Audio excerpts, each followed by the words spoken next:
Thank you. Hello, good day, good afternoon, good morning, etc., etc., etc. My name is Marcelo.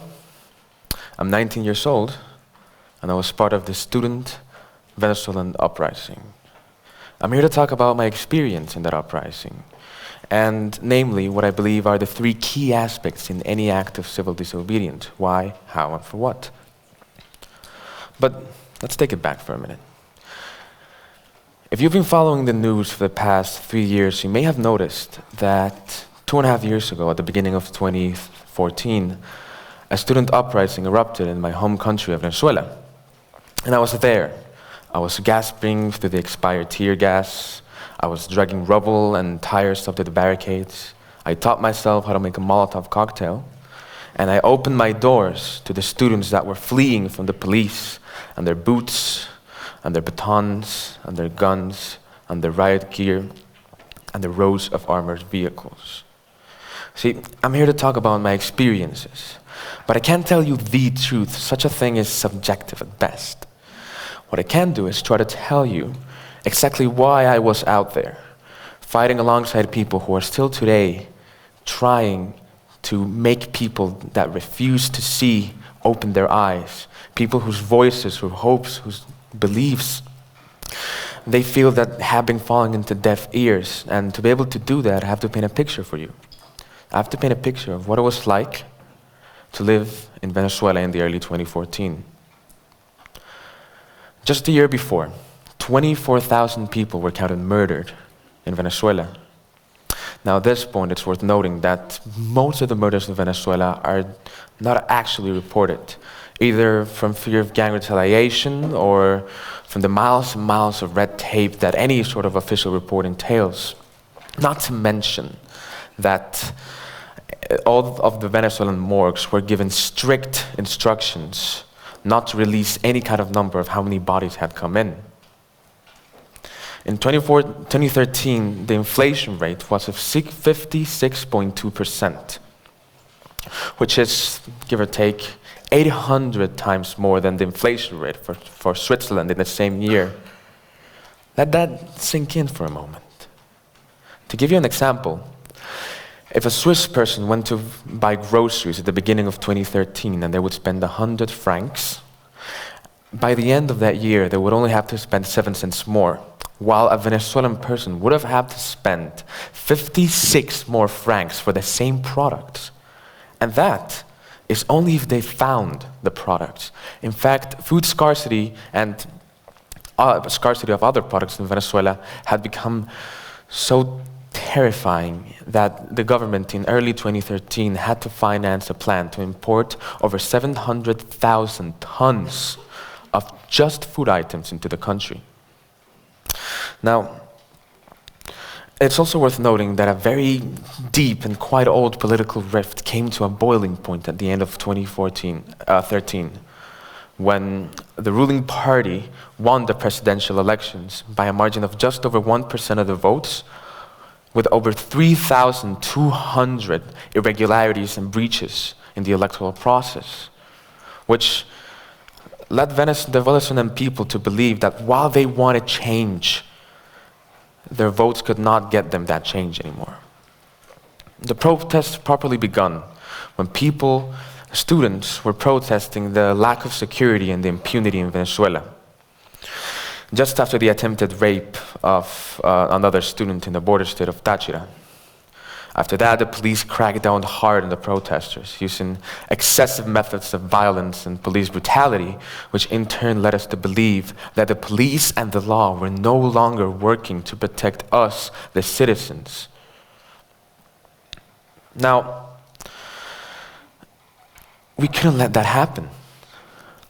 So we took to the streets and we started protesting in a desperate attempt to prevent the horrors that Venezuela is facing today.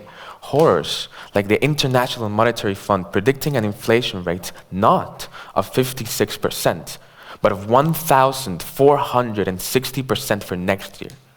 Horrors like NGOs finding that over 30% of Venezuelan school children are malnourished. Horrors like not 24,000, but 28,000 people counted murdered last year alone. Horrors like the smell of corpses flooding the streets due to the sudden power outages that leave morgues absolutely no way to stop bodies from decaying. Horrors like a starving 4-year-old being raped by a 16-year-old in exchange for a loaf of bread. See, now that I have painted this picture for you, I'm sure you can understand why we took to the streets, why we went out to protest. And in fact, I'll even go one step further and say that if you were right then and there with us, you may have agreed and gone out into the streets, and you, along with the rest of us, would have had a very good reason to protest. But my experience in the Venezuelan uprising, having a good and valid reason is not always enough. You see, I believe that there are 3 main elements, key elements, that need to be at the core of every act of civil disobedience. Why are you breaking the law? How are you breaking the law? And for what purpose are you breaking the law? See, the picture I painted could possibly constitute some of the most valid reasons to the first question, why are we breaking the law? But if we consider that to be the only prerequisite in an uprising or an act of civil disobedience, the results can be quite terrible. See, I'm not the first one to think of this. Many philosophers have been talking about civil disobedience for a long time. In fact, the term civil disobedience was coined by Henry David Thoreau to explain why he wouldn't pay taxes to wage a war against Mexico to pursue fugitive slaves. Many philosophers talk about the first question, the why, the justification of the civil disobedience. John Locke, for example, says that it should only happen when the will of the Commonwealth, the people, is not being accurately represented in the actions taken by the governments or the ruling powers. Some even go on to say how it should be done. Some people say that it shouldn't seek to topple a government, but to persuade it to take action.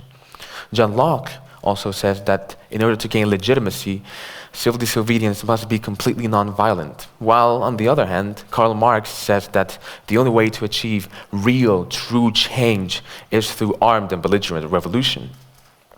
But the fact is that very few philosophers talk about the need for a unified end goal, for the third question, for what? Why are you, for what purpose are you doing all this? And sadly, what I believe happened in the Venezuelan uprising is that while we all had very good reasons to go out and protest into the streets, we didn't really know how we wanted all this to end. And again, I'm here to talk on my own experiences. Please do not take my word as infallible. I'm not comparing myself to these philosophers. And, just take it with a little grain of salt. My purpose here is to tell you about my experiences and what I have learned from them, and hope that in turn you too can learn something from this too. So I'm going to tell you exactly what I did in the Venezuelan uprising. You see, I was a safe house runner. And as a safe house runner, I did many things. For example, take people in and rinse their eyes out of expired tear gas in my home. I hauled boxes of medical supplies up to my apartment. I even became friends with some of the medics that were on standby in my house. I even had a bag of clothes so that people could come in, change, and then go back home without being followed by the police.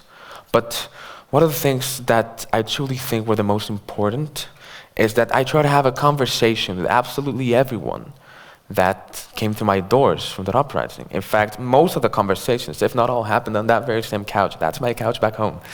I really miss that couch.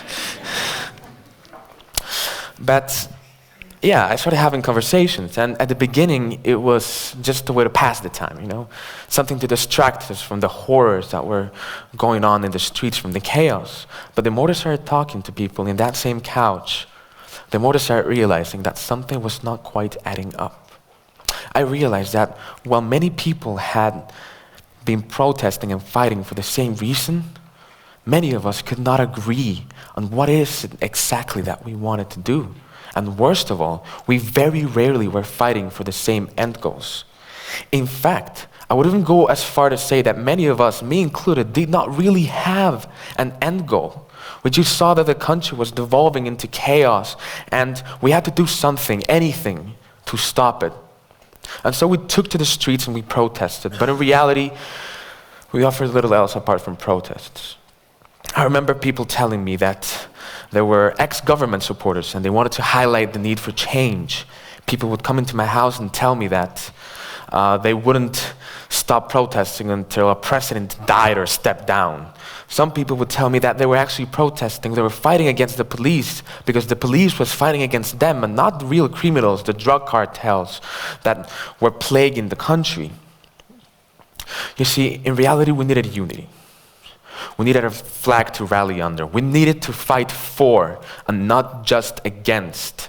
And in the end, when things started getting really, really tough, the people just couldn't afford going out into the streets against the military police, increasingly brutal tactics. People couldn't afford to ignore their jobs in an economy that demanded all hands on deck to be able to survive. So, it pains me to say this, it really does. I supported an uprising for all the right reasons, but in the end, that was not enough. In the end, the uprisings dissipated.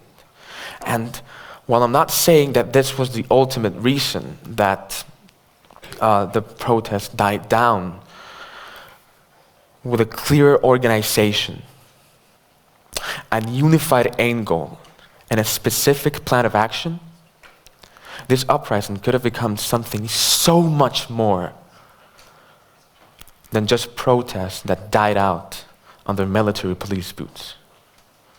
It could have brought about real, solid change that may have saved us from the horrors that Venezuela faced today. Thank you.